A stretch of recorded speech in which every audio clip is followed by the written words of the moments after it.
নমস্কার বন্ধুরা, আজকে একটা নিরামিষ পদ নিয়ে চলে আসলাম।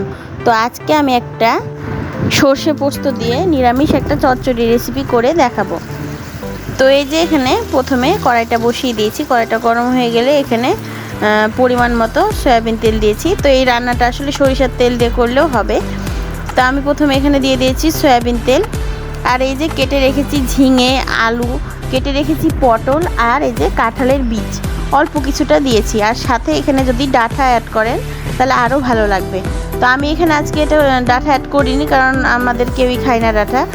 তো এই যে দিয়ে দিলাম, প্রথমে আলুগুলো দিয়ে দিচ্ছি একে একে, আর সাথে দিয়ে দেবো কাঁঠালের বীজ।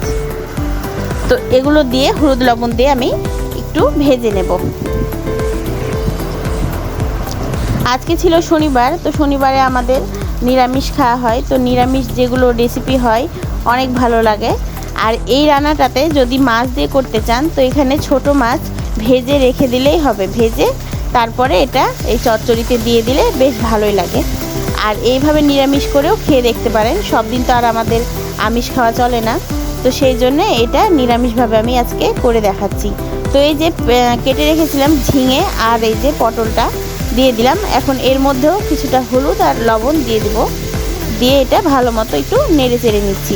এটা আলাদা আলাদাভাবে প্রতিটা সবজি ভেজে নেওয়া যায়, তো ওইভাবে করলেও ভালো লাগে। তো আমি এই যে এটা একসাথে করে নিচ্ছি।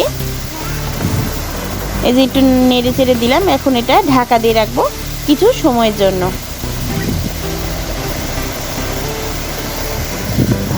আর এই যে এখানে এখন আমি একটা মশলা তৈরি করে নেব। তো এখানে দিয়েছি 1 চামচ পোস্ত, 1 চামচ সর্ষে, আর দিয়েছি কয়েকটা কাঁচা লঙ্কা। তো এখানে আপনারা কাঁচা লঙ্কাটা কম বেশি করে নিতে পারেন। আর এটা আমি এখন ভালো মতো পাটাতে আজকে আমি এটা বেটে নিচ্ছি। তো এই যে এখন হলো তরকারিটা মানে নরম হয়ে গেছিলো, এখন ভাজা ভাজা টাইপেরও হয়ে গেছিলো। এই পর্যায়ে আমি এই যে সর্ষে আর পোস্তটা দিয়ে একটু নেড়ে চেড়ে নিচ্ছি। আর যেহেতু এটা নিরামিষ সেহেতু এখানে আমি দিয়ে দেবো চিনি। তো এখানে আমি 1/2 চামচ চিনি দিয়ে দিচ্ছি। যেহেতু আমার সবজি কম সেহেতু 1/2 চামচ দিচ্ছি। পরিমাণে বেশি হলে এখানে 1 চামচ দিয়ে দেবেন। তো এটা দিয়ে দিলাম। আর শেষে আমি দিয়ে দিচ্ছি কয়েকটা কাঁচামরিচ। তো এইভাবে আবারও নেড়ে চেড়ে নিচ্ছি। আর এই যে আমি এটা শেষে একবারে দিয়ে দেব সরিষার তেল।